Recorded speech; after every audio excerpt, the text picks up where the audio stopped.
Whatever you do, don't laugh. It's dumb, so just try not to laugh.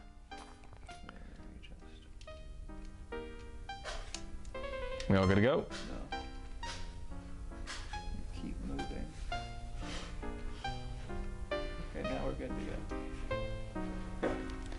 To what words do I owe Sonic the Hedgehog? Do I mention my avid admiration in lieu of his recent successes? Do I revel in my undying loyalty towards him during my upbringing, squarely placed in the quote-unquote meta era? Do I invoke the image of an 8-year-old boy watching the opening cutscene of Sonic the Hedgehog 2006, dreaming of playing a game that looked that cool, not knowing the horrors that lay within? Do I mention he had a rough transition to 3D? No. Do I allow myself the clout of saying I was at the Sonic Symphony in New York City? Maybe we start there.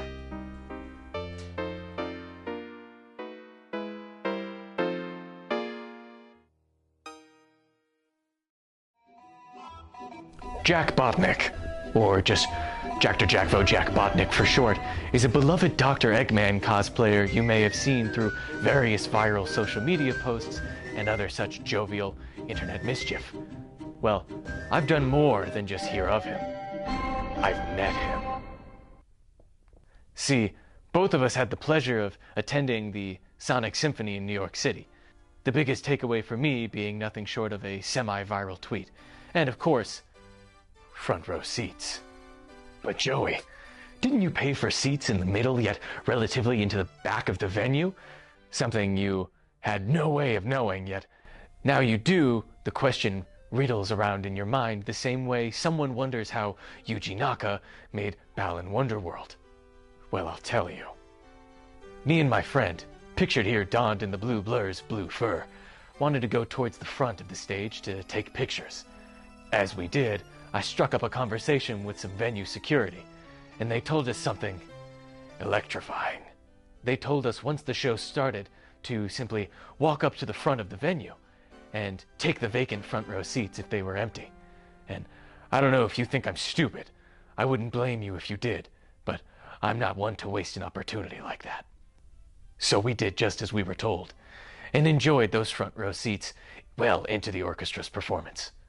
By that point, me and my friend had found ourselves comfy in our new premium seats. That was until Jack Botnick appeared from the side of the theater. A thought graces through our empty heads, much like a McDonald's toy 20 years past its prime, squeaking one last time during spring cleaning. Wouldn't it be funny if we were sitting in Jack Botnick's seats? Jack started walking down the front row, and just as we thought we were safe, our eyes met. He starts checking for seat numbers. Oh God, we just stole Dr. fucking Robotnik's front row seats to the Sonic Symphony.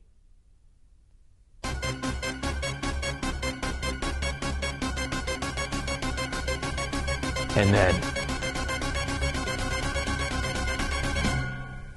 hey man, I'm sorry, we're in your seats. We'll get up. We must have got the wrong ones. And then we physically stood up and just moved slightly to the left. We didn't sit next to him the entire time. There was like a row.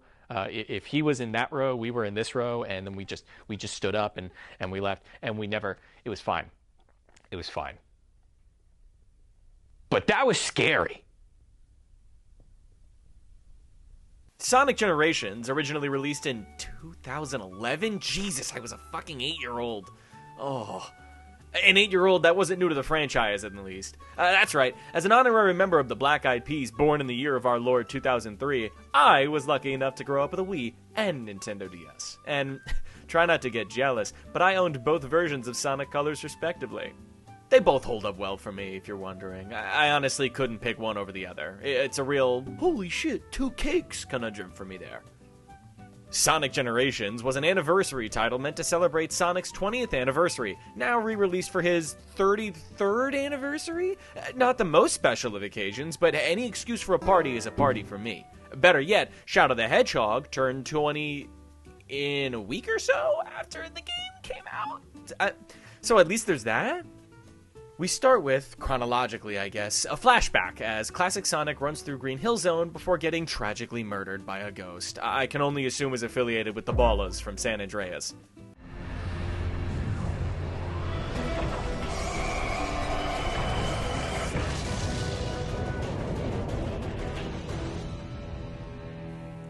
From there, we meet back up with modern Sonic, the homeless vagabond he is, kinda just running into his surprise birthday party, only to get his friends sucked up by the very same purple fart monster, ripping the borderline golf course they're all celebrating on a new one.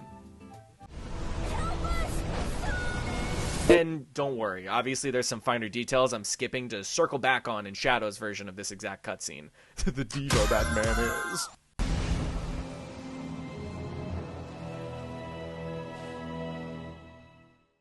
That spat with the Time Eater throws Sonic back into Green Hill Zone, which I always assumed they were just in that last cutscene, so maybe Sonic just kind of thinks he was teleported? If that's not Green Hill, maybe they're in, like, New Jersey? I've never actually thought about it. I was just thinking about it while writing the script. Where are they if they're not in Green Hill right now? Nevertheless, this is as good of a chance to talk about the main cheese of Sonic Generations, modern and classic gameplay. Green Hill Zone is easily one of the funniest stages to pick apart in modern Sonic times, mostly due to its constant reuse since this title specifically. Back in 2011, the most you got for 3D Sonic Hill was a completion reward for Sonic Adventure 2. It's not hard to imagine that those of us that actually earned that reward feel a little jibbed in hindsight, since this game's success confusingly seemed to cement Green Hill's legacy as the de facto Sonic starting stage. I mean, imagine the kid that started with Sonic Generations, then played Mania, then Forces, then Origins, then Frontiers. You just assume it's always been like this. I miss Tropical Resort, man, okay? Just let me have this. Nevertheless, I'm pretty sick of it myself, and looping back to Green Hill after the 13 years that have passed since I first played the original on my PS3 felt more like watching a rerun of a sitcom episode I've seen so many times I'd just rather turn the TV off in its entirety than watch it. That being said, oh, dude,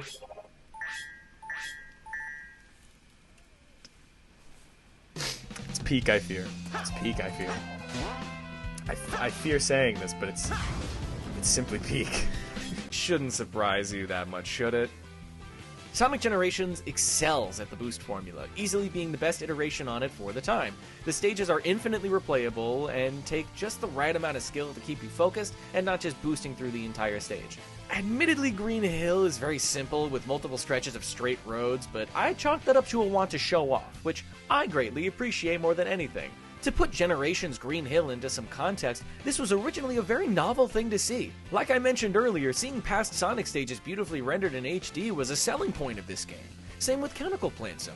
With a few secret paths sprinkled in on top, it's really nothing more than a tech demo, but again, it's only the first stage, and with Green Hill Zone in our rear view, for now, Tails is freed from his, It appears they don't allow people of color in this community. Sonic and Tails awkwardly act like they don't recognize Green Hill Zone, and again, for the people just now playing this game in 2024, the scene is even funnier in... Oh, wait. They changed it. So, I'll make this quick, but for the remake, they actually changed a number of cutscenes and dialogue and other little minute tweaks to the gameplay. One of them being now Sonic actually talks back to his friends he just saved from their, quote, nightmare where they couldn't tell where they were or what happened. Which is a nice change. They also changed a handful of dialogue. There's been a little controversy over the retroactive changes made to the dialogue, but frankly, I don't care. If anything, the changes make the game better in small and harmless ways. On the topic of Amy, I kinda wish she still smacked Knuckles into a tree because that shit was mad funny, but there's always gonna be a give and take with this kind of stuff. If you were expecting some heated debate about Ian Flynn writing, you're watching the wrong reactionary, dude. Half a year later, and nobody even finds this conversation relevant. More importantly, there's been an awkward decision to retroactively add the drop dash, a move popularized in Sonic Mania, back into Generations, for both classic and modern Sonic. And oh god, I hate it!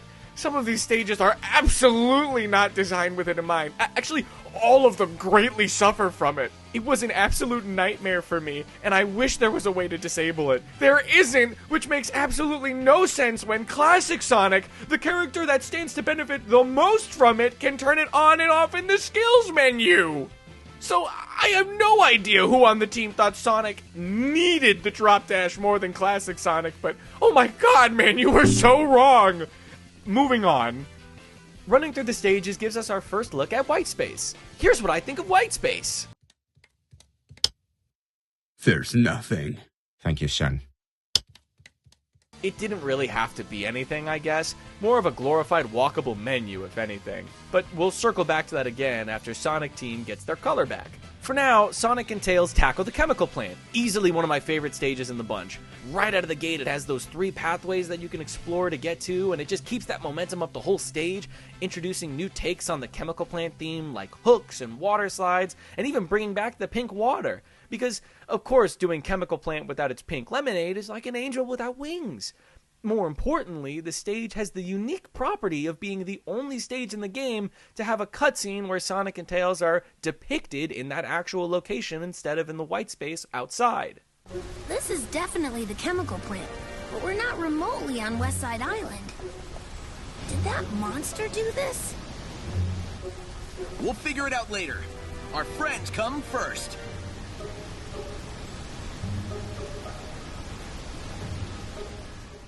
It's really cool, and I have absolutely no idea why it doesn't come up again in any of the other levels outside of this. Seriously. It would have been hilarious to see Sonic and Co. in Crisis City having absolutely no idea when or where it happened in the timeline and just kind of having it hang on Sonic's conscience the rest of the game. I appreciate the game is humoring the mystery of who's doing this and what's happening, but it's dropped relatively quickly after Sky Sanctuary, which is the weakest of the first 3 stages in my opinion. I just never found myself enjoying the small platforming challenges. The stage certainly gets better the more it continues, and it has some interesting paths that challenge your reflexes with other zip lines and stuff like that, but besides that I find myself waiting for it to be over more than enjoying the cramped spaces. Again, it's a bit of a shame since the concept art hinted at something really cool. With that, I hate to continue the pity parade, but it's time to reconvene on the topic of white space. Sonic Generations follows up both on the events of 2010 Sonic Colors, but also its gameplay loop. Sonic Colors has you playing through worlds with 6 to 7 acts, usually falling into a category between main acts, featuring some kind of spectacle with a mix of 2D and 3D gameplay, and stages almost entirely in 2D, with a much smaller scope. For lack of a better term, whenever modern Sonic goes into that sort of 2.5D, it always feels like those old Flash level maker games I used to play on Nick.com. I can't really say I enjoy it, but that's a conversation for later. My point is that Sonic Colors' gameplay loop is subtly adapted in Sonic Generations. The 2 main acts in a stage, 3 stage per grouping, but once you beat those main 3 stages, smaller challenge levels scattered throughout the white space appear, requiring a certain amount of challenge acts to be beat to unlock the boss act themselves. The challenge acts, replacing the quote-unquote gamier stages from Sonic Colors, are bite-sized challenges that remix the stage themes with specific modifiers, like faster enemies, less rings, restricting the boost gauge, at its most uninteresting. Where the challenge levels succeed is in the buddy challenges, giving us a chance to play as both classic and modern Sonic with all of Sonic's friends, lending these levels their specific abilities, from classics like Tails flying all the way to Rouge distracting the robots. The smaller scope of these stages helps keep them feel interesting, but every act having its own incredibly easy doppelganger race was extremely unnecessary, and it really dragged the acts out. Also, since I'm assuming all the kids that played this game only did the minimum amount of challenges needed to unlock the boss, just like I did when I was a kid, the white space actually regains its color once you beat all the challenges for a specific stage. Absolutely nothing changes, but it's a really sweet detail since white space certainly lacks in the visual department. Kind of by design, but we're gonna put a pin in that for Shadow Generations. Again, take a shot how many times I say that. Instead, the last thing I want to bring up about white space as a whole is that I can't fucking stand it. It's fine, but white space's verticality is an absolute horror to traverse for a game literally about a guy who moves really fast from left to right. Sonic's jumping shoes haven't felt right since the adventure era, and that translates into a lot of waiting for moving platforms and that stupid little thing, and If you're a normal person with patience, it's not a problem, but I just... Whenever you beat a fucking challenge stage, what it does is with a little gate over there, it unlocks a little bell, and when you jump on the bell, it does a little ring, and depending on whether you get music or a fucking collectible picture, that frankly, it's not all worth it compared to the picture, I mean the music, because the music, at least you can change it when you're watching the fucking, when you're playing the game, you can change the music! But the pictures are fucking worthless, and that's not even the point. The point is that when you ring the stupid fucking bell, all the music notes just fucking fly off the screen, and then you have to go chase after them. Fuck! And it's like, I'm trying to fucking catch the music note! Stop running away! What do you want? Oh, fuck! And the second the music note goes off screen, God forbid it goes up or it goes down, because the second Sonic jumps or he falls off that stupid fuck, everything in one expects is white! It's white! Oh! The only thing you can do is stand in front of the gate, ring the bell, and just wait for it to go back. Why even make it fall on the track?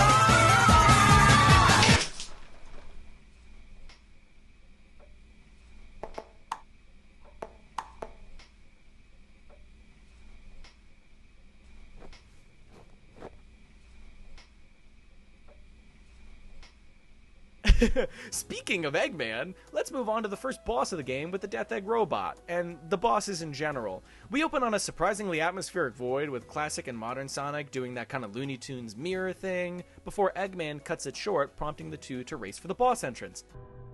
Take a good look at yourself, Sonic. Dr. Eggman! It's the last thing you'll see in this world.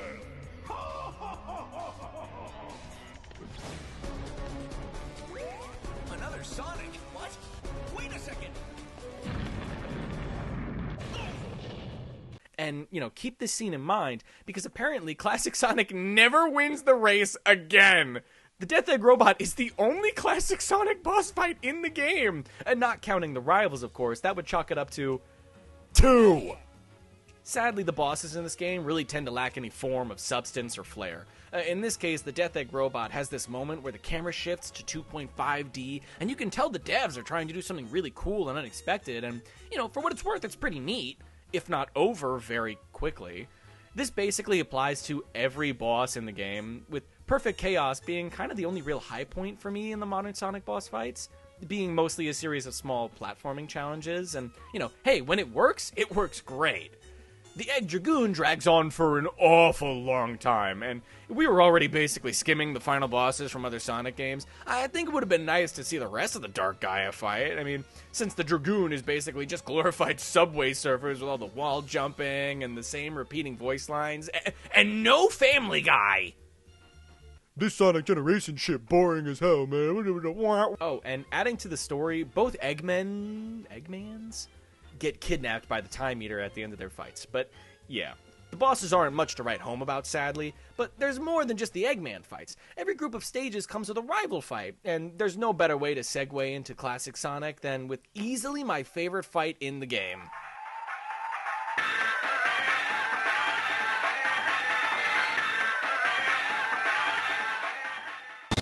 Dude, I think this fight was the moment that cemented Metal Sonic as the coolest fucking character ever. I mean, the sauce in this fight is unparalleled. Sonic really knows how to emphasize the spectacle of a fight with music, which makes it fitting that one of the best parts of the soundtrack is here, right here. Yet, it's sad that aside from Perfect Chaos, the rest of the fights have some pretty middling Eggman music. Metal Sonic's fight is realistically the first boss fight you'll have in the game, and it leaves such an impression that it basically drowns out all other issues of mediocrity for the others. But the bosses only serve more as set dressing, and even I can understand that Sonic Generations put most of its emphasis and effort into the game into reviving stages from Sonic's past, and that's more than fine by me. In fact, I started this conversation ass backwards, or at least I penned this review the same way my kid self would. I always played the modern Sonic stages first as a kid. I won't lie to you. I think they're cooler, and for the most part, I still do. It's kind of hard for me to compare them as an adult, but now it's only fair I stew in the classic stages and try to find a deeper value in them than stages I need to play in order to play more modern Sonic stages. If you really want to start this conversation, one of the weirdest ways classic Sonic is differentiated from his older counterpart is in his ability to spin dash. Something I guess he just weirdly forgot as he got older? I mean, I guess he kinda did, since he stopped peeling out around Unleashed. But now that I think he has the drop dash, I guess I'm just more confused lore-wise than in a more metaphysical sense. Maybe he has back pain. I mean, what could have happened in between Sonic 06 and Unleashed? Holy shit, wait a minute. Hello, Internet! Welcome to Game Theory. Today I'm saying that when Sonic fell from space all the way into Earth, he fucking broke his spine and he still hasn't recovered, and we never took him to physical therapy, and I think he broke his back, and the next Sonic game is gonna have him in a wheelchair. The next Sonic game is gonna be Wheelchair Sonic the Hedgehog. Coco, the grandma from Coco and Sonic 2.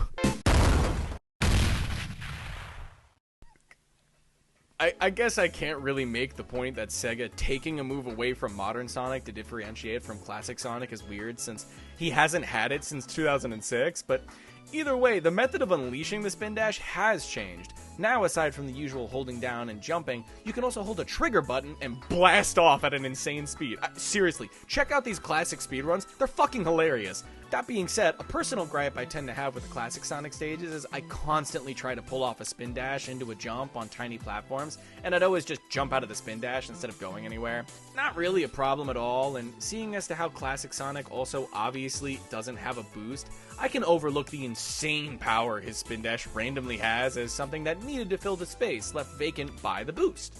Classic Sonic also has the item boxes, like the elemental shields, returned from the Genesis era. Or at least I think he does? I don't think in my entire 4 playthroughs I've done of this game in my life I've ever encountered one in the wild. Only the speed boost, invincibility, extra lives, and the ring boxes. They have dedicated challenge acts that unlock as skills to equip for the main stage acts, but it just kind of feels like a waste of effort if they're not in the main stages and you can only use them in challenge acts and equip them as a skill. It's weird not to have them littered around.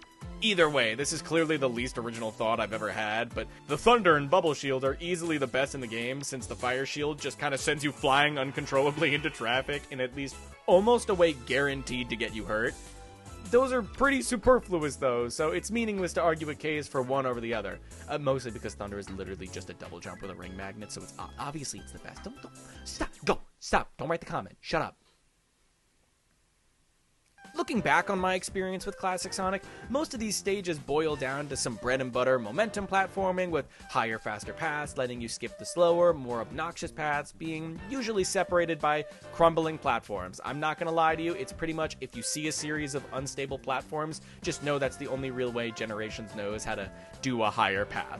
Not that it's a crime, I just find it funny if not silly. You can almost always pinpoint, is that a breakable platform? There's the secret path. It's also nice that my worries with modern Sonic's 2.5D sections really don't hold any weight for classic Sonic's level design. And if anything, another incredible way that the two Sonics diverge is in their jumps. For the most part, this is something I'll be getting into much later in the video, so I'll keep this brief, but classic Sonic's jump carries the momentum of your speed, which shouldn't be that surprising, right? What is surprising, instead, is how modern Sonic and the boost formula as a whole have this incredibly frustrating aversion to carrying your momentum in the air, to the point that many of modern Sonic stages that ask you to do even the most basic of jumps from platform to platform destroy any and all speed you have going into the jump. It's incredibly obvious in stages like Sky Sanctuary and Crisis City. Going from that state of flow to subtly bobbing from one abject piece of rock to another hits you with the subtlety of a car. And speaking of cars, there's Speed Highway, the stage I always mistake for Radical Highway. Joey, is it time to talk about Radical Highway? No. Check the timestamp. I'll get to you when I get there. Oh, well, you didn't have to be a dick about it, dude. Whatever.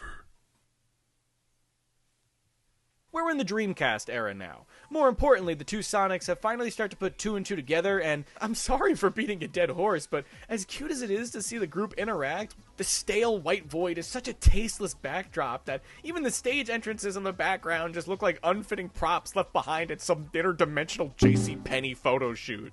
Either way, next up we have Speed Highway, City Escape, and Seaside Hill. Iconic in their own right, especially City Escape and Seaside Hill. Maybe not so much Speed Highway, since I keep confusing it for its more gentrified cousin. But I think it's kind of a shame that they chose Seaside Hill for the Sonic Heroes stage, since there's already a lot of first stage bias in this course collection. But we get 2 of them back to back. If I had to pick, I would have done Bingo Highway, since even though the remaster now comes with Casino Night Pinball DLC, we're still missing like a pretty big reoccurring stage motif for the Sonic Anniversary title. I mean, bingo, carnival, pinball machines. There's like, it's not a weird thing, you know? Maybe it's just me though. That being said, while modern Sonic's in more comfortable scenery with the incredibly refreshing escalations to the classic Sonic level design... Are you talking about the gun truck, Joey? Yes, Doctor, I'm talking about the gun truck from City Escape. It's a little more interesting to see how Sonic Team adapted these stages and their gimmicks into 2D for classic Sonic. And they absolutely knock it out of the park with these stages especially. Are you talking about the gun truck, Joey? Yes, Doctor, I'm talking about the gun truck from City Escape. It was incredibly inspired to have the gun truck hunt you down the entire level the way it did, and City Escape continues to be not only the coolest stage in the game, but one of the all-timers in Sonic history. And Seaside Hill, although lonelier without Tails and Knuckles, even though their lazy asses are literally already saved and they're just standing there doing nothing. It's more sad to see 2D sections added into Dreamcast/GameCube era stages for modern Sonic when the blueprint for them already is literally right there, and that continues to be a complaint with Crisis City, which reminds me that this is a great pick for Sonic 06. Especially funny since they really can't do Wave Ocean after Seaside Hill, so maybe that helped. If I had my way, we'd have the train chase level, but the fiery pits of hell seem to add a little brevity to all the beautiful ocean and green fields and calm beaches. Beating all these stages brings us to our next set of challenge stages, and... Yeah, don't worry, baby girl. We're gonna get back to you soon. Please don't check the timestamp. For now, I can easily say that Perfect Chaos is the best boss fight in the game. That's no joke. It's the only one that lets you use more than like 2% of your brain at one time, and, you know, it's the only one that has Crush 40 blasting the whole time, too. Again, I'm not going to harp on this since we're living in an age of some absolute banger Sonic boss fight themes currently, so anything I have to say about the lack of spectacle and weight is pretty much gone in however many pages it'll take to talk about Shadow. Speaking of, Silver! Oh, let's get this poor bastard out of the way. I love the guy, really. I mean, it's a shame he hasn't had more things to do since, well, checks watch, 2006. But having this fight go from throwing chairs at each other in the middle of a public park to basically just Subway surfers with a little extra, it's no use. I think even now, we might still be far away from Knuckles getting his well-deserved spot in the next Sonic story. I mean, the guy's a fucking telepath! How do you not include the fucking telepath in your world-ending ancient cyber demon plot? Well, at least we reached the last stretch of stages, and because they were too busy being cowards, there's no Sonic in the Secret Rings or Black Knight stages. Whatever. As mentioned before, we have Crisis City from Sonic 06, Rooftop Run from Sonic World Adventure, and easily the most controversial stage in the game, or just at least the worst for me, Planet Wisp. For the sake of ending on high of a note as we can for these stages, it's important I get Planet Wisp out of the way as fast as possible because Jesus Christ, I remember before the game coming out seeing memes of people horrified at the prospects of replaying Planet Wisp, and I thought it was just a classic Sonic Twitter overreaction, but oh my god, no! Planet Wisp somehow translates into one of the longest slogfests in the entire game. For me, I think it's just because modern Sonic easily spends the most amount of time here in 2D rather than 3D. More out of any of the other stages, or at least it feels like it. Clearly as a result of, like, Sonic Colors level design, but dear god, maybe it feels like we just got two classic Sonic stages instead. And if my point before wasn't poignant enough, classic Sonic runs laps around modern Sonic in 2D. Another problem for Generations is that it's translating a game with a double jump into a game without one. So the lack of momentum mixed with the more vertical options turns Planet Wisp into something unbearable in Generations. I hate to say it, but the Wisp also leaves something to be desired in this stage as well, especially since Sonic gets one Wisp per generation, Classic getting Spikes, and Modern getting Rocket! Since Rocket is ultimately a quick power-up, but just when you think Classic Sonic is coming off on top in this lose-lose situation, Planet Wisp Act 1 relies on the Spike Wisp so heavily that you'll be hearing that for the entire stage! And, you know, not for nothing, it's slow as shit! I think the choice in Planet Wisp was an absolute must for Generations. Don't get me wrong, I get it. Personally, I still like Tropical Resort more, but that would kind of be hypocritical coming from my whole first stage bias thing. But the stage was clearly a lot cooler in concept than in practice, so it's a shame the game ends on such a low note. Crisis City certainly has its moments too. Again, taking from a purely 3D game and translating it into a 2D stage, classic Sonic gets his goalpost ripped away by a giant flaming tornado, which, that's fun. The floating platforms and wind physics kind of turn it into a wet fart when you're misjudging the distances or waiting on 3D objects in a 2D plane, but the rest of the stage goes for more of a boxed-in fire maze, which seems like a fair adaptation of the concept, using all the burning buildings in the background and elevating the concept into, well, it's not the worst, but it's not my favorite. Crisis City Act 2 is another case of the drop dash getting my ass, sadly, since there's a lot of fire, a lot of death pits, and plenty of minute platforming to go around. Rooftop Run, on the other hand, holds my heart like a sweet summer picnic. The Act 1 music is top tier, and while climbing the clock tower is a really fun idea, I think spending most of the stage in the cellar was a miss, since we couldn't easily just had Sonic go from Eggman Blimp to Eggman Blimp, invoking something similar of, like, Flying Battery Zone? Act 2, on the other hand?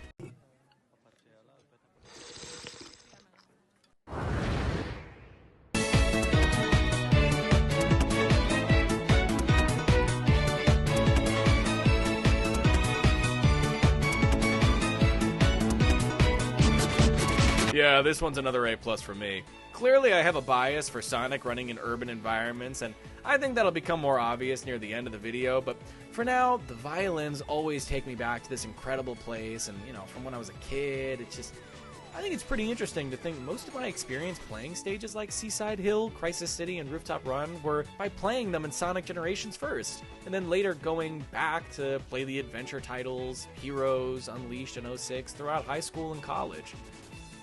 I think my preference towards fully 3D stages isn't necessarily an unpopular one, but instead, I'd like to say this game clearly succeeded at giving kids like me this curiosity for Sonic's past, and I'm really glad that out of any game Sega could have remade, it's actually pretty great to treat this one like a museum of Sonic that it's meant to be, and keep parading it around as this kind of way for new fans and kids to get their hands dirty with a sampling of the Blue Blur's greatest hits. Frankly, it feels like a breath of fresh brand synergy air that the success of the Sonic movie franchise and the prior, if not flawed, Sonic Colors Ultimate remake really served to set this game back up as the perfect storm of newfound curiosity and older fans wanting to get more of what made Sonic great in the first place, just like it did back in 2011. That being said, I don't know what more to say about Rooftop Run other than that it's like the definitive final stage for me. Like a farewell parade. And like the grand finale float right before the end, we have the final boss to tie it all together. Oh no. For a game I love so deeply, I'm really surprised I have so many negative things to say about it. Remember everything I said about the middling boss fights? Well, for Sonic Generations, one and only original boss fight, it's revealed that the Eggmen were actually working together and controlling the Time Eater all along. Because, yeah, actually, what time god would randomly have beef with Sonic anyway? Actually, wait. Oh, that doesn't really work, huh? Anyway, it turns out after his failure to beat Sonic in Sonic Colors, which even as a kid I found the surprising injection of continuity shocking, Eggman, aimlessly floating around in space, stumbles upon a primordial entity that possesses the innate ability to control time. As you do, I'm probably, it's probably waiting out there somewhere for us to find it too. Instead, he, well, who really gives a shit, This is Sonic at his most Saturday morning cartooniest. If you were expecting me to derive some transient meaning from the story, you should probably, oh my god, subscribe, and like the video, and follow me on Twitter. Please. Hi there, my name is E.G.G.M.E.N, and I'm the CEO of Giant Moving Rock Company. I started this company because I had the ambition to take giant boulders and move them places. And I am proud to tell you that in 2024, we have had 0 incidents in dropping a giant boulder on a content creator and turning them into a marketable sticker sheet. And we will continue to uphold the highest safety standards of any company to date. Wow, I am so happy to be outside for the 3rd time in my life. This is great.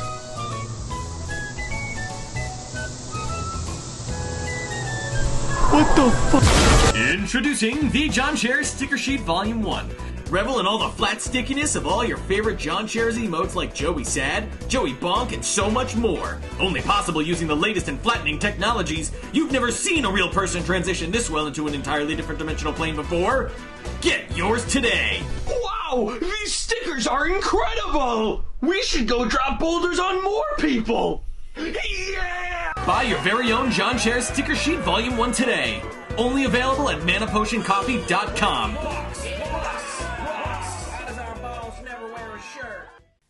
Or just keep watching. As the two Sonics face off with the Time Eater, the peanut gallery of friends who choose to do absolutely nothing lend words of support. On your feet. You're not beat yet. You faced worse, Sonic. Focus your spirit. We're right behind you. I believe in you, Mr. Sonic. Embrace the emeralds. Who are they? The peanut gallery of friends over here who choose to do absolutely nothing lend words of support to the blue blurs. I don't know, it's kind of funny. Like, you know how they make fun of Marvel movies for not calling Hulk or something? At least the Avengers weren't just in the background watching Shang-Chi get his ass kicked, you know? Alright, that's not very fair. Sonic friends do help him out. That much. Look out, Sonic! It's a breakout attack! Homing shot! Be careful, Sonic! Working on it. Believe me, that's technically a hit. Again, I don't know how they dropped the ball on this final fight, considering that's kind of Sonic Team's speciality more often than not. You spend most of the time aimlessly floating through this purple Doctor Who tube with the Time Eater just out of arm's reach. The idea is, I'm assuming, you boost over to the Time Eater, hit his glowing orb for a chest, and boom, you're done. In practice, what the fuck is even happening in this fight? First of all, your movement as the two Sonics is unbelievably clunky and restrictive, with you floating aimlessly and, most importantly, slow as shit. Then, if you manage to dodge the attacks that barely even come at you, you just kind of grind against him? Ugh! Just do that 3 unsatisfying and confusing times. Oh, but Joey, what about Classic Sonic? Fucking, what about him? Classic Sonic serves literally zero purpose in this fight. You can swap between 2D and 3D planes to attack the bosses, but this mechanic is violently undercooked. Because guess what? You can follow him, or just stay in the fucking 3D plane and wait for him to come back. Considering how hard it is to even move, there is no reason to follow the Time Eater, and instead just wait for him to come back to you. There's chunks of previous stages that you can use Classic Sonic to break by shooting him like a projectile, but guess what? You don't need to do that either. It doesn't net you any rings, and you can't swap between places with both Sonics next to each other. And before your mind jumps to the most logical conclusion of, oh, well, clearly you're supposed to send Classic Sonic out to attack the core of the Time Eater. No. A homing attack reticle appears when you get close to him, and all it serves to do is confuse the shit out of me. Because no, you can't homing attack in this fight. And no, Classic Sonic just kind of misses if you shoot him out. You literally just slowly floor towards the Time Eater and just start rubbing up against him. Literally, what the fuck else am I supposed to call this? I don't know what I'm looking at. If you can muster the patience to float towards him and hit him, it will eventually use 2 other attacks. Wow, slowing down time and a big laser beam. Slowing down time serves literally no fucking use since the Time Eater doesn't do shit during the slowdown. And the laser beam? It's a laser beam.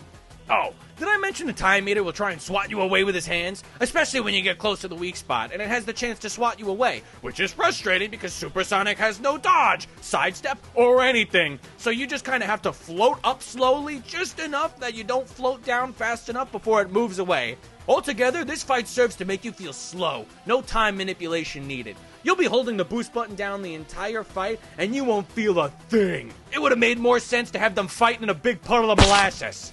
At the peak of this fight, you might have noticed this completely random, out-of-place sun orbiting around the Time Eater. Well, if you were wondering, the big finale is the Time Eater just kind of sortedly, haphazardly lobs it towards you as you boost through in an anticlimactic end to easily one of the worst fights in Sonic history. Ironically enough. And with that, our chili dog air timer comes to a stop. Really makes you wonder how hard he threw that goddamn hot dog. Speaking of hogs, everybody goes back to celebrating, and Sonic sees Sonic off with a horrible omen.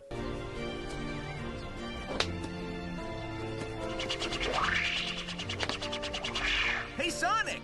Enjoy your future! It's gonna be great! No, the fuck it isn't, dude! The moon's gonna explode in 2001! It's gonna be the second worst thing to happen that year! Maybe you should have said something. And that was Sonic Generations. Easily one of my favorite Sonic games for its raw gameplay alone. Seeing how a run-through of this game's plot, or lack thereof, left me with a few extra wrinkles in my forehead and a few extra pages to the script than I expected, the game's legacy remains as one of the best games to come out of the meta era, and sending us into the future with a newfound appreciation for classic Sonic. Surely his presence in the game served as a quaint reminder of Sonic's past, and he didn't overstay his welcome. Wait, what? Oh, you're that Sonic from another dimension, aren't you? Ah, come on, it's only fair to point out how rough 2D Sonic's transition to 3D has been. It's like, I think that's a scary face, by the way. I look in the mirror and I'm horrified every day. That being said, Sonic Generations stands out for lacking pretty much any substantial plot and being a small, focused experience celebrating Sonic's past, with enough substance to warrant a good time, if not lacking in some extra pizzazz here and there, mostly in the boss fights and its overall presentation. The game also serves as a fun way to listen to some real all-timers of Sonic's music collection, and definitely helped kids like me get the broad strokes of the Sonic's Dreamcast era games, enough to give them curiosity to go visit those games and see what made them so special. My journey with mainline Sonic games from here basically stayed the course. I played like basically every mainline Sonic game, including Mania, Lost World, even Boom, up until like 2017 with the release of Sonic Forces. I just got that like spider sense that the game wasn't worth my time, so I didn't pick it up. And clearly 14-year-old me was on to something. It was around that time my hobby for collecting video games was really hitting its full stride, and I was able to play the adventure titles on the GameCube. And I even picked up Unleashed in 06 on the PlayStation 3 around like 4-ish years ago. It's from this perspective I can safely say I love the Sonic that takes his characters and world seriously. It was a delight to see Unleashed's world building, and the character drama in Sonic 06 was unironically fucking awesome to watch, especially Shadow and Mephile's relationship. I'm so grateful to have experienced Sonic Colors and Generations as a kid, because in a way, their more cartoony nature almost recreated that feeling of my Sonic media maturing with me as I grew up, culminating in me buying Sonic Frontiers day one, and well, we can get into Frontiers in another video. I certainly think Sonic Generations succeeded in what it set out to do, even if Amy no longer single-handedly god slaps Knuckles into a tree. I guess it was too much diva for Sega to handle.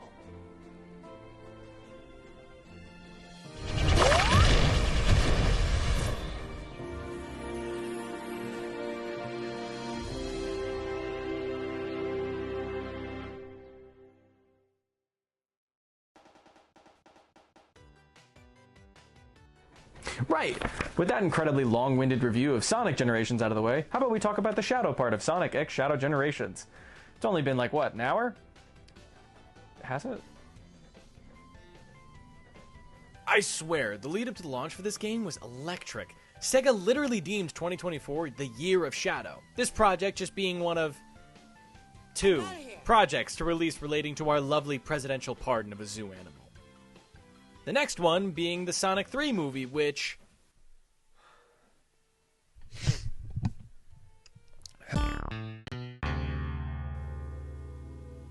Wow, I'm glad I got that off my chest. The remake was drafted with the sole content of giving Shadow's storied past a much lower barrier of entry than, Jesus, $90? That's not even, like, evil from a collecting perspective. That's annoying! In an interview with Game Rant 4 months before release, Takashi Iizuka, Sonic Team's current leader, was asked, "What are some of the biggest benefits of pairing Shadow Generations with Sonic Generations?" One of the benefits is that Sonic Generations was developed to give first-time players and even older players a walkthrough of the history of Sonic the Hedgehog. You start with Green Hill Zone, and you even get to explore Chemical Plant and other original stages as modern Sonic. It's a playable history and legacy that they get to recreate for themselves and reintroduce to people. For people who don't know Shadow who are asking, who is this Hedgehog? Is this like a dark Sonic? Is that what's going on? We're doing the same thing for Shadow by walking through his legacy and history to answer those questions. We get to tell his story. First-time players are going to get to walk through all of his history and legacy, so they'll walk away understanding Shadow as well. And as Izuka puts it, Shadow Generation serves as an incredible intro to Shadow right off the bat, with an animated cutscene explaining his birth, I guess? Look, one thing we can finally give credit to Sonic Team for is that they're starting to take their stories seriously again, from a lore perspective, not just Sonic was tortured and Eggman wins series. Torturing Sonic just to pass the time? Oh, that's low, even for Eggman. But actually exploring relationships between characters, starting off, again, with Sonic's birthday party, from a slightly different perspective. Do you copy? Shadow here. I copy. Are you still aboard the Ark? Yes, I arrived at the space colony an hour ago. Well, you're missing the birthday party. I hope you're planning on being here. That's right, Shadow just fucking ditched Sonic's surprise party. And before you say anything, when was the last time you saw Sonic get Shadow anything for his birthday, huh? Also, the Ark is still there. I'm not really sure why I was so surprised, considering Adventure 2 was only like 3 or 4-ish games separated from the timeline, but yeah, I guess it's still up there. I wonder if it still is after Frontiers. It's like some kind of weird abandoned gas station in the sky. Turns out Shadow's on the Ark after strange biosignatures were detected. Yeah, and I can't go to my little cousin's birthday party because I got a fucking dentist appointment.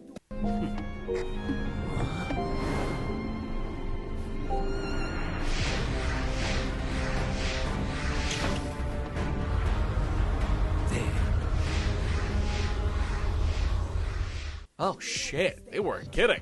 As a temporal anomaly completely separate from the Time Eater shoots Shadow shuffling straight starbound into the Space Colony Arc Act 1. A quick sprint through shows no signs of the Time Eater. Rather, Black Doom, the main antagonist of Shadow 05. That's what I call it now. It's cool, right? Isn't that cool? One radical highway later, and Shadow finds himself in a familiar room aboard the Ark. Put the piss stone down. Either way, Shadow notices the fake piss rock up there and just fucking shoplifts it for later, I guess. What if that thing was powering it? I don't know, whatever. Then, and only then, do we get to see Time Eater attack from a different angle.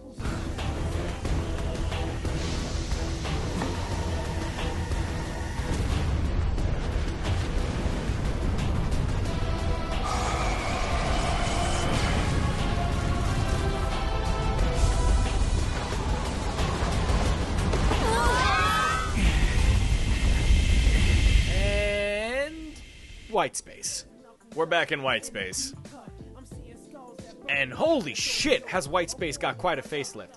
Seeing as Shadow Generations shares a lot under the hood with Sonic Frontiers, we can now finally freely walk around our own little slice of heaven. Or purgatory, I guess. The white space in Shadow Generations is now filled to the brim with little tidbits and treasure, and due to the smaller size of the island, there's like zero noticeable pop-in. I 100% Shadow Generations, and I can easily say that I had no trouble finding like 99% of the collectibles on my own by just how much fun it was to run around. Of course, I guess there isn't really much to run around quite yet. Oh, Mega. He's here too. He admittedly doesn't have much to say aside from some genuine zingers that got me, but that's not really a surprise to anyone, is it? What was somewhat of a surprise was the return of the gear system from Frontiers, where upon beating stages you'll obtain a collectible to redeem something from the overworld, in this case, Doom powers. Shadow's black Doom genes allowing him to do all sorts of cool shit now, like the Chaos Spear, a lovely addition to Shadow's kit, adding a little extra for you to juggle within the stage. It's also a really sneaky way to maintain powerful momentum in the air, but you're not supposed to know that. There's 5 Doom powers to unlock. The Spear, Doom Blast, Doom Surf, Morph, and the real star of the show here, the Doom Wings, where upon collecting 50 or more rings in a stage, or the overworld, you'll be able to glide huge distances for the duration of your boost meter, meaning if you can collect enough rings midair, you'll be flying for quite a while.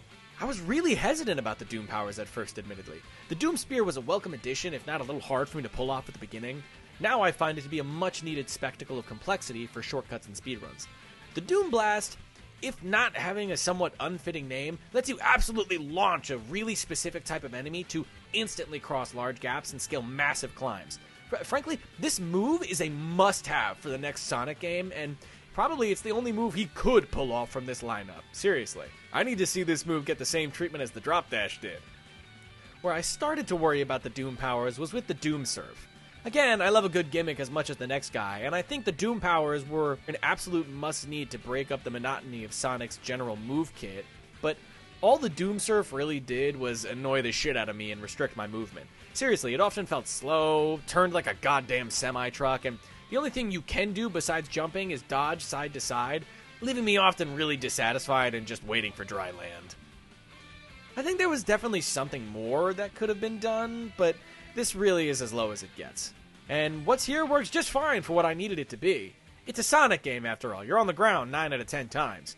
Now, to round out the Doom powers, it's important I preface this with how I fully expected this would be the part of the script where I absolutely shit on the Doom Morph for an entire page. 2 pages.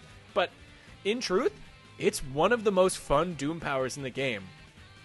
That suffers from a big miscommunication on the game's behalf. Maybe not. See, first of all, it's really ugly. I just think it's ugly. It looks like shit. See, Doom Morph in concept turns Shadow into a congealed ball of black goo, capable of traversing on the Doom Goo.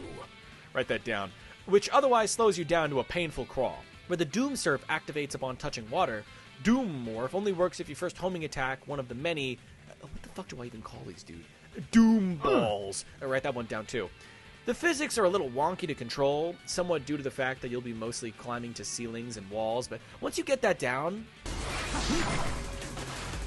Fine, I'm pressing the fucking... Oh, thank fucking God. What? No! Okay, so we're like 1 for 3 with Doom abilities that I actually enjoy.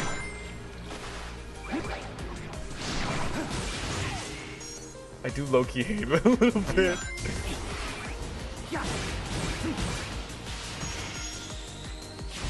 I'm sorry. I just prefer mariachi music over this bleeps and bloops. It's not my speed. Yeah, I still fucking hated it.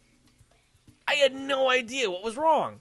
Clearly, there were parts of the level design that they were expecting me to be able to use the Doom Morph in ways I wasn't allowed to, and it really confused me on my first playthrough. All the game prompts you to do is homing attack the Doom Balls, which teaches you that by holding down, you can kind of swing yourself across gaps, and I really mean this as more proof that I'm an absolute idiot more than anything. After literally fucking Googling how to use the Doom Morph, I figured out that while you're swinging from a Doom Ball, if you let go of the homing attack button at the bottom, you swing straight up through the top of the ball. Again, the game doesn't really tell you this, instead opting to put rings on the top of the ball, but maybe I'm just an idiot, man. It's not really that deep. However, now that I do know what I'm doing, I absolutely love it, man. Doom Morph succeeds purely through game feel and execution. Again, I think it looks ugly as shit, but that's besides the point.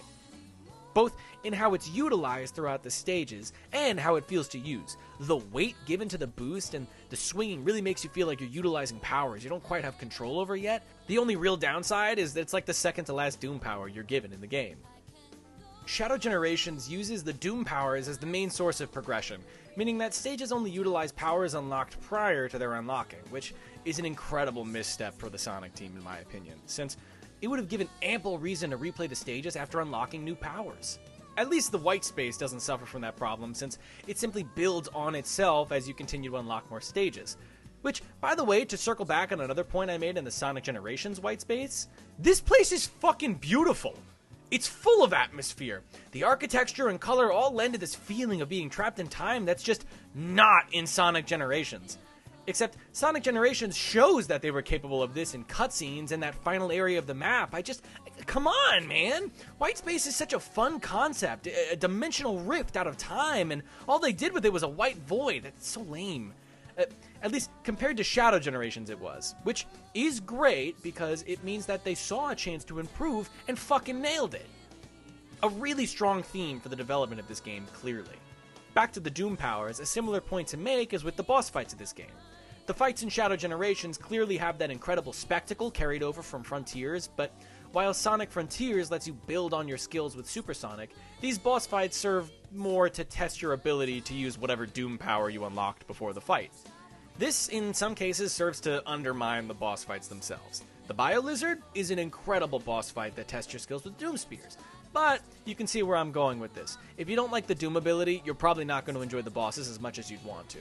Metal Overlord, for instance, entirely on the water, meaning it inherits some of my issues with Doomsurf.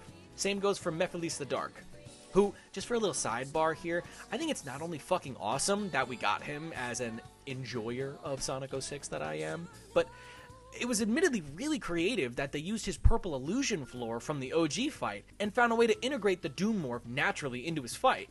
My issues are that in practice playing Shadow Tag with him is like really lame. And Robbie Damon, the badass that he is, certainly kills it in the booth, but it really fails to capture that original essence of the character that the original 4Kids actor had for me. Maybe it's because I just can't unhear Ace Detective Goro Akechi, but I don't know, it kind of took me out of the fight if I'm being honest.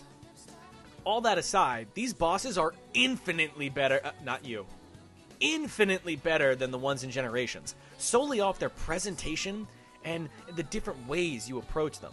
Even if some of the Doom powers don't exactly make for a nice spectacle, they're a hell of a lot better than Subway Surfers, and I was able to feel the thought and care the team put into them. Thought and care? Thought and care. More like thoughts and prayers for Maria Robotnik? Wait, who the fuck was that? Yeah, so it turns out we've got quite the confusing rogue gallery waiting for Shadow here in Whitespace, with none other than Orbot, Cubot, and Big. Buddy, what are you doing here? Wait, was he even at Sonic's birthday party? Did Tails not fucking invite Big to Sonic's party? Oh, and Maria and Gerald Robotnik are here too. With a touching reunion at hand, the plot comes into view, and it's probably got something to do with that giant evil moon in the middle of Whitespace. I forgot to mention that too, didn't I? Black Doom survived his first and last mosh pit with Shadow back in 2005, and used the instability of the time-space continuum brought about by the Time Eater to hasten the return of the disgusting black creatures. But that's not all, as he attempts to mold Shadow into the perfect soldier he was destined to be by using his Doom powers Shadow seizes throughout the game to bring him into his full potential. That's pretty much it. Obviously, the game's smaller scope meant we weren't getting ourselves a full-on sequel to Shadow Wolf 5 here, but what that really translates to is a one-and-done Shadow plot with no time to waste. We get our important interactions and plenty of them. It's almost like a bottle episode, taking obvious care to write around Sonic Generations. Shadow Generations prides itself on its character writing and really knows how to play on Shadow's relationships that people want to see more of, like Rouge and, of course, Maria Robotnik. These interactions stay with you as you run through the stages, and really characterize Shadow in a way we've been dying to see since Sonic 06. And by the time we've all but destroyed the Black Moon, we'll be ready to get rid of him for good this time. But wait, Joey, doesn't Shadow have one of the Chaos Emeralds? Yes, he does. The game decides to tackle this plot hole with an abrupt cutscene about halfway through the game. I found you, Shadow! The blue hedgehog. Of all places. You have something I need. You can wait until my business is finished. Yeah, sorry, but that Chaos Emerald and I have a date with a monster. Well then, it'll be a date to die for.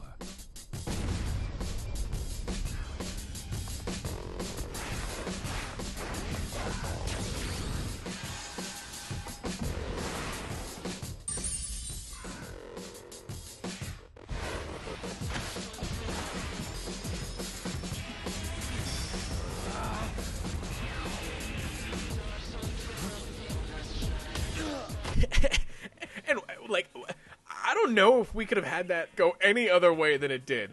I understand wanting to find a way to explain Shadow's appearance in Generations, but just kind of having him plop into Whitespace unannounced was certainly a wasted opportunity. It would have at least benefited from being connected to a stage from Sonic Adventure 2 or anything, so we could have had even the smallest of narrative threads to go off of here. Either way, Sonic kicks Shadow's ass for not attending his birthday party and cops the fake emerald without realizing. Again, while it's great to see a choreographed fight scene between Sonic and Shadow, it does leave a little to be desired, since the groundwork for the fight was already in Generations, and it was pretty basic at that, boosting until someone gets a power-up first, so I'll let Shadow off with a warning here, although he certainly won't be missing anyone's birthday after that. Here we also see Rouge appear to console Shadow on his generational L. I finally find you, and what do I see? Sonic defeating you. What happened? I will beat him on equal terms or not at all. A fine time for you to be honorable. Now he has the Chaos Emerald. No, he has a fake emerald. I mean, here's another funny instance of a character that's not Sonic or Shadow showing up inside one of the stages again, so that's funny enough in its own right. But now that we've all but gotten ourselves to the end of Shadow Generations, I think it's time to get to the elephant in the room. I've been saving the best for last. Shadow Generations has easily the best boost formula stages of ever. To the point where putting Sonic Generations next to it is like comparing the IBM 7094 to fucking Hatsune Miku. I'm gonna go one by one here just to knock all my feelings out of the way, since I must have replayed these stages like 50 goddamn times, just because anytime I got bored in between classes or streaming, I'd boot up the game and go nuts for a bit. We start with the Space Colony arc, which plays the most straight since you don't have any Doom powers yet, but that doesn't stop you from making the stage your absolute bitch. You can come up with all sorts of cool shortcuts like using the meteors, and the stage even has its own fucking QTE cutscene where you kick a missile to death! It was insanely creative, especially using the Chaos Control to turn missiles into platforms. If you ask me, QTEs in video games have certainly come a long way from punching boulders, and even though not a single QTE in this campaign is designed to challenge anyone with the reaction time of a snail, it's a small bit of interactivity that keeps it from just being a cutscene. Like, even the loops make you hold the stick, you know? Rail Canyon was easily the weakest out of these stages for me, despite how fun and kinetic it was. But realizing in real time I could use Chaos Control to stop the egg drones from blowing up the higher paths made me feel like a genius. I'd argue by far my second favorite stage is Kingdom Valley. Not just because of my weird post-irony Gen Z soft spot for Sonic 06, but because of all the wall running and the grinding and the window smashing. And while it took me a minute to understand Squid, as I previously mentioned, once I got it down, I became obsessed with replaying the Sonic Frontiers stage, Chaos Island. Like I said before, I think if all the levels utilized all the Doom powers regardless of what the player had at the moment, it would have taken the replayability of Shadow Generations to a whole other level. Almost have its own like hybrid of the boost model, Metroidvania type of whatever. Let's patent that. But to really show how crazy the jump from Sonic Forces to Sonic Generations is, I think we should just show off the differences in Sunset Heights, the Sonic Force rep in the game.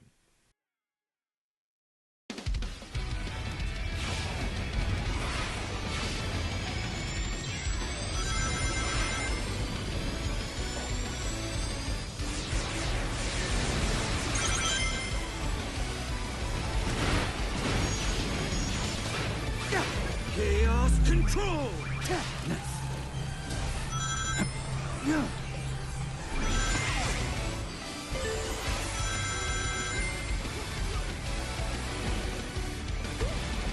All right. This is the ultimate power.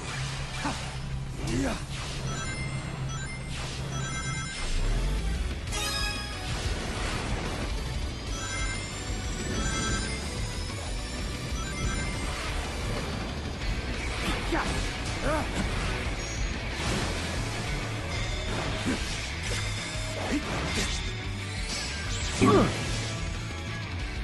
Like, are you seeing this? That one looks no different from waiting in the line at the gas station bathroom. That one stage alone is enough to teach a masterclass on how Sonic Team locked the fuck in. That being said, with the overworld growing dark and red, you're given the best and most liberating Doom power. You cannot deny me, Shadow. You are finally complete. Come, face me. I shall claim you, mind, body, and soul, and become the perfect being.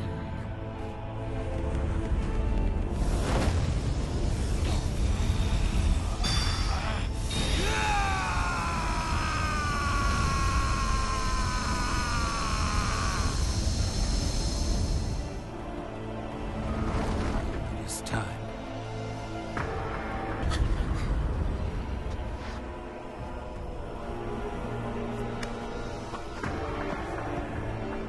Fight with your wish in my heart. Your wish for everyone to have a chance to be happy.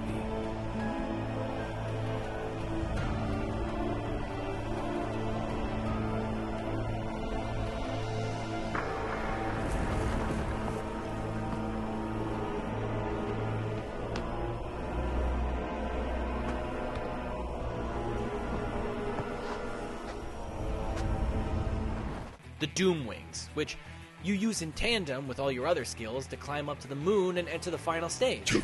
Is it time to talk about Radical Highway? Yes, Doom, you can finally make this about Radical Highway. This, of course, being Radical Highway, which feels like its own separate category of stage in its own right. Remember how I talked about how nice it would be if we could get more uses for the Doom powers in each stage? Radical Highway puts all your Doom powers to the test, except for Doom Surf, which, if you're keeping score, actually works in its favor for me. Radical Highway is actually the best Sonic 3D level we have had since, Jesus, I'd say Sonic Unleashed. The most important thing to mention about Radical Highway is its distinct lack of any 2.5D segments.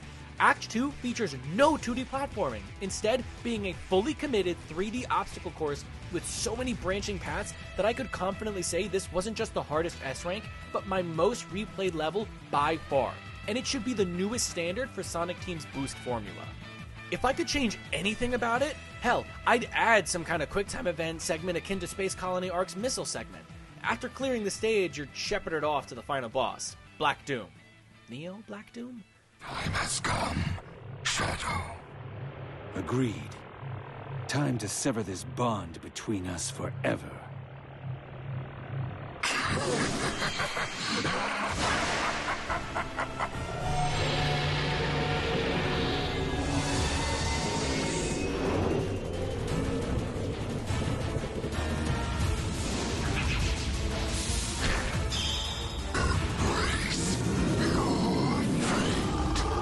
He's completely... okay. Look, Black Doom lacks any real urgency, combining elements from the Metal Overlord fight with superior Doom Squid play when compared to Mephiles the Dark. This is actually my favorite part of the fight, because you're encouraged to take riskier shortcuts in order to dodge the admittedly milquetoast lasers being thrown out by Doom. But when you pull off a solid chain of jumps and boosts, it's clear the game trusts your intuition with the Squid powers enough to let you do those segment-clearing jumps akin to Sonic Adventure's Spin Dash. You can really tell I've done a complete 180 on the Doom Squid. It actually really helps to understand something before you blindly hate on it. I would have guessed. The fight culminates with the only free-flying segment in the game. Going off our previous pattern, you could say that Radical Highway and the Black Doom boss fight work in tandem as a test of your previous Doom powers while simultaneously tutorializing the Doom Wings. But simply getting to the stage gate for Radical Highway challenges the player to use the Doom Wings in the overworld to reach the top of the map, where the stage is located. Nevertheless, the final act of the boss was poorly communicated, if not redundant, being mostly the same mechanically as the Doom Surfing, that you just kind of need to sidestep into obstacles to hit them back at the boss, with the added benefit of looking so much fucking cooler than the Doom Surfing. I mean, come on, bro, look at this! That being said, one other thorn in my side is just how poorly telegraphed the tail attack is, but that's nitpicking. That's just because I wanted to get the achievement for doing the fight without taking any damage. The fight is easy enough to knock out on your first or second try, so while carefully disguised as the culmination of your skills, he's really nothing more than a pushover. Now, to end this!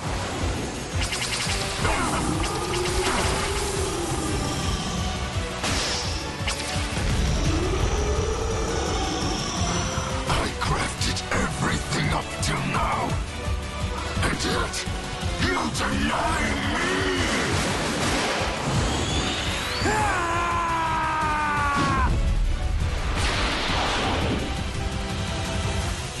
Shadow,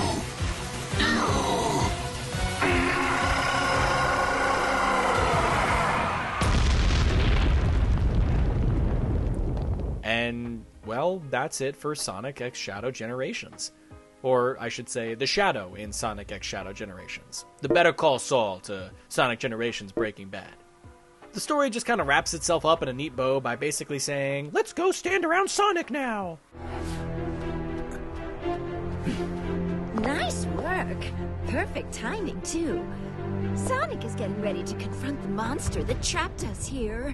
If I'm going to switch the emeralds without him noticing, we have to do it now. Very well. I leave it to you. Okay. I'll take care of it. Aren't you coming? He might need your help. I need to settle something first. Whatever.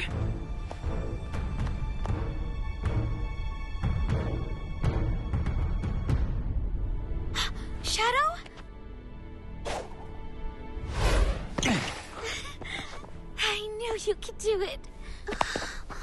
Maria. I'm okay. Really. Professor, what's happening?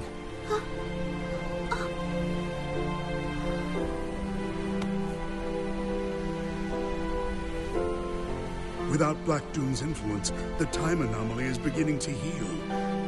We are returning to our own point in time.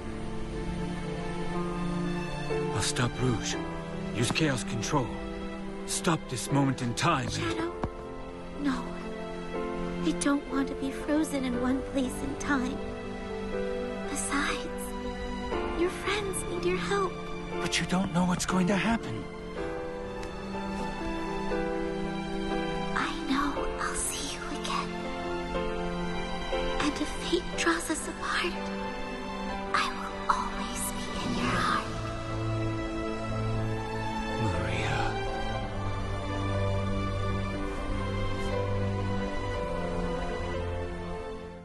As I said before, seeing Sonic Team take the opportunity to be unabashed with its story lended that final moment with Maria and Shadow the drama and emotion it needed, without being superseded by the circumstances of a 3'3" hedgehog and his kooky grandpa mad scientist saying goodbye to each other. Optimism isn't something that necessarily runs in the Sonic fandom, that's more or less psychosis, but I truly think the next Sonic title we see has the chance to be one of, if not the greatest Sonic game we've been given in the last 20-odd years. Think about it.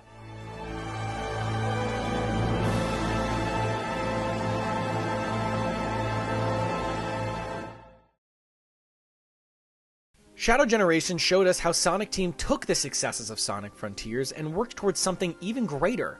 Sonic Frontiers was by no means my favorite Sonic game, and I actually liked it for what it was worth. The story wasn't really all there, and the cyberspace levels were frankly worse than some of the Sonic 06 levels, but altogether there was intrigue, atmosphere, good music, fun combat, and of course, aura!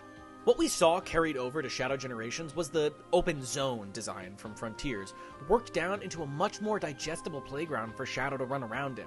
One that, even though could easily be excused by lack of development time, the smaller scope led to it feeling more intentionally designed. Frontiers had problems with not just the pop-in issues, obviously, but ignoring that, all the random platforms and rails just felt out of place diegetically with the world in which they were in. If Sonic wants to continue with the open zone concept of Frontiers, I expect them to find something better to do with the concept other than level hub or collect random shiny things, especially when they just provided us with some of the best spectacle and kinetic game feel for a boost formula game we've ever had. I appreciate that they want to do something with the concept, but I'd rather have open zone stages, similar to how you have to reach the Radical Highway stage by creating your own course through a large playground. And the open zones clearly lend themselves to the spectacle of large boss fights, too. Something I think we would love to see carried over from Frontiers. Sonic Team is clearly loosening their grip on vocal tracks, Sonic friends, and continuity, and because of that, call it self-congratulatory, but I'd like to take the rest of this video to make a list of things I want to see in my next Dream Sonic game, in no particular order. 1. Fix the jump physics. I understand the need to not let people spin dash around all the levels. You worked hard on them. Or, at least, I would if Shadow Generations had a spin dash. I'm tired of jumping and losing all my momentum because of it. Sonic Frontiers cyber stages were actually kinda onto something for what it's worth, because you could do crazy skips if you knew where to use it. 2. Play as both Sonic and Shadow. This is just because I can't think of a way to give Sonic anything similar to the Doom powers, but I think a Yakuza 0-esque story with two main characters we swap back and forth from could really be interesting. I'd even compromise with having multiple campaigns again. And I'm also not saying I didn't like the other playstyles of Tails, the mech suit, or treasure hunting, but I think the buddy challenges from Generations gives precedent to a future Sonic game where you can team up with Sonic friends for a level and use them for specific gimmicks, and really led to this refreshing gameplay loop. 3. Bring back hub worlds from Sonic Unleashed. This kind of blends into a later point that I'm trying to make, and pause the video if you haven't realized I'm a huge Yakuza fan yet, buddy. Smaller worlds with things to do in them will always be better than a barren landscape with the content spread out thin. Verticality should be taken into consideration more, and imagine worlds like Spagonia with the level of detail that Shadow's White Space had. I'm not saying we need the same amount of hubs as Sonic Unleashed, but, 3 or 4 wouldn't hurt considering there were like 3 giant islands and frontiers. I mean, come on. If you chopped up all the important fun bits from those islands, you'd be left with like half the size of the entire game. Is that too mean to frontiers? I don't know. 4. Bring back the larger cast. They don't all need to be there if they don't have anything to do, but, hey, if we're in a city, maybe have them crash the Chaotix's office. Or have them run into Amy doing groceries, or Rouge in the middle of a museum heist. If we're in the wilderness, why don't we stop by Big's fishing hut, or, a secret underground facility on that same island, like an Eggman base where Omega's hiding out. Think back to the early MCU's level of continuity, where there was this real sense of continuity, and you could see how everyone lives in the same world, just in different places and times. 5. Give us more boss fights like Sonic Frontiers. Specifically, take into consideration how Frontiers took the cliche of a supersonic boss fight and built on it by giving you the opportunity to do it multiple times in a single game, giving the player the chance to learn how to play as Supersonic, thus allowing the game to challenge the player more and more as Sonic fought bigger and tougher enemies. Giving you a special form to go back to and get better at helps emphasize to the player that they're getting stronger, and it's inherently rewarding and something to look forward to. 6. Add a pinball section. Let this be the next Sonic cliche or tradition. As much as city levels, and green hills, and beach levels, give me a pinball machine. Put a pinball machine in my fucking Sonic game, please, man. I mean, let this be the next the tradition. Come on. It was so funny in Frontiers, and it even made a little cameo in Chaos Island stage for Shadow. 7. Give Eggman some different mechs.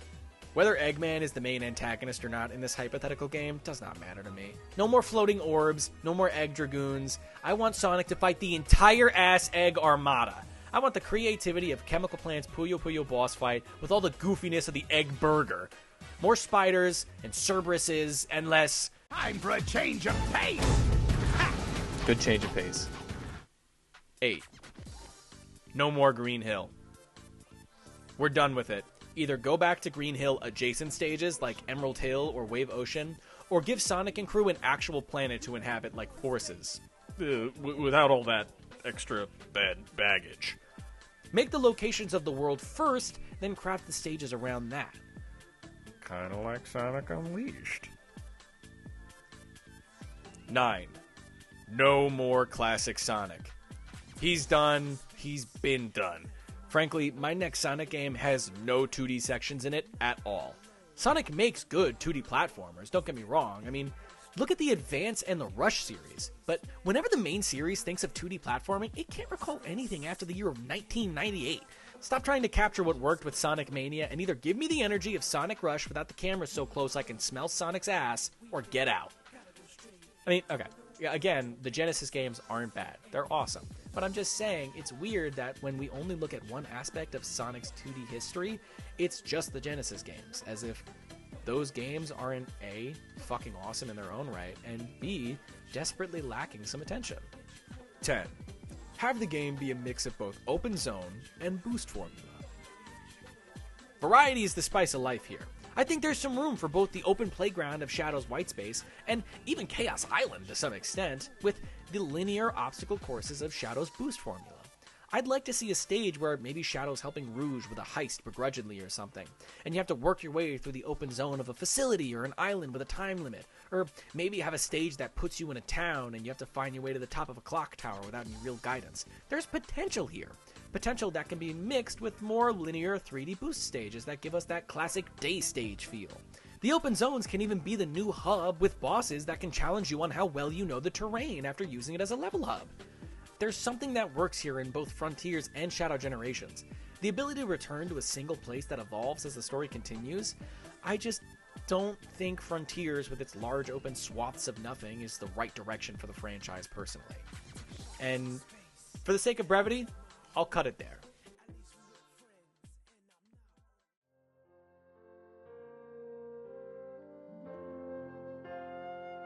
Do you agree?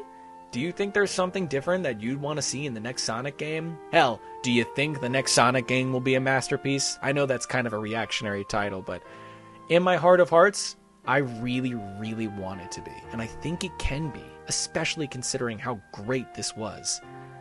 I tried to keep what I said within the groundworks of stuff we've already had before in the franchise, but to be honest, I know just as well as you, whatever Sonic Team does next is utterly incomprehensible. They've thrown out things that have worked before, and they've kept things that worked without understanding what made them work in the first place as well. Maybe being a Sonic fan is just hoping for the best and waiting for that perfect Sonic game we'll never get. Either way, I'll stick with my original conviction. I think the next Sonic game we'll see is going to be a masterpiece. Thank you for watching my review of Sonic X Shadow Generations. My name is John Chairs, and I hope you'll stick around for the rest of the video to hear what I have to say.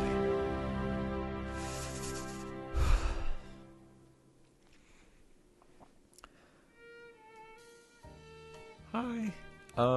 It's Editing Joey. I'm gonna make this one quick.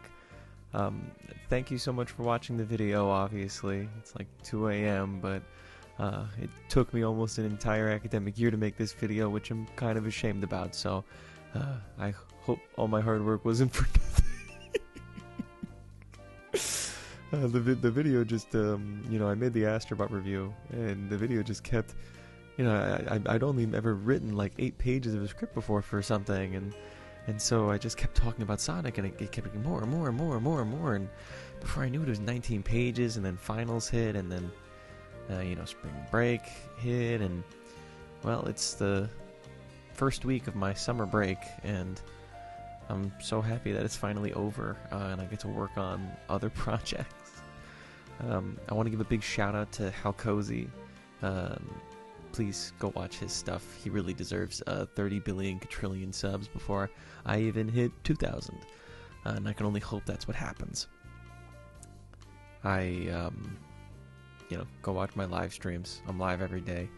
The week that this comes out, hopefully I'll still be playing Deltarune, so please go watch my Deltarune streams. You know, go follow my Twitch, or, you know, I live stream on YouTube too, the John Chairs _live at YouTube. Where I'm actually going to start posting more rant-style videos, kind of like I put out the Sonic 3 review video on this channel. I'm going to start transferring that style of content over towards the secondary channel, so you know what, maybe you'll see some more stuff there. I'm excited for the next video. Frankly, I'm so happy this video's over, dude. I love this video, don't get me wrong. I mean, I hope I love it, because I've been working on it for almost a year, right? And literally 2 months ago, to date, as I'm doing this, somebody also released like a 2-hour-long video essay about Shadow Generations. I saw that thing hit my feed. It hit my feed like a bus hitting me in the fucking skull. I was like, damn, hey, damn. But you know, go watch that one too, because it's probably cool. I haven't watched it yet because I didn't want it to ruin I didn't want it to ruin my process. If you're watching for this long, clearly you like my stuff. I mean, I hope you like my stuff. Maybe go leave a mean comment if you don't, because, you know, I'll still read those, man. I'm a small channel. I'll definitely read every comment. I read every comment that you guys leave. Maybe I don't respond, but, you know, I'm like a stalker, I guess. I don't know. No, wait, don't say that. Yeah, go watch my live streams. Please subscribe to the channel. Please like this video. Share it to your friend for all you care. If you have a friend that fucks with Sonic and they didn't see this video, they want to see this video. I promise you, and you're gonna make their day, because it's like 2 hours and it's about their niche. What is it? Hyperfixation. Can you tell it's 2 a.m. and I'm really tired? I keep looking into the screen to see how, like, if my eyes are like bloodshot or not. Are they? No? Okay, we're good. We're good. I have work at 9:30 in the morning. But I'm so happy this video is over.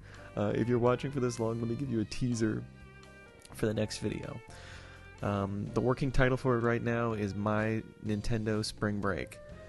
And I'm going to be reviewing well, let's just say you'll want to set your alarmo to it. I mean your alarms to it. I mean your watch to it. Yeah! It's the 4th John Chairs video, baby! 4th John Chairs video! We did it! Woohoo!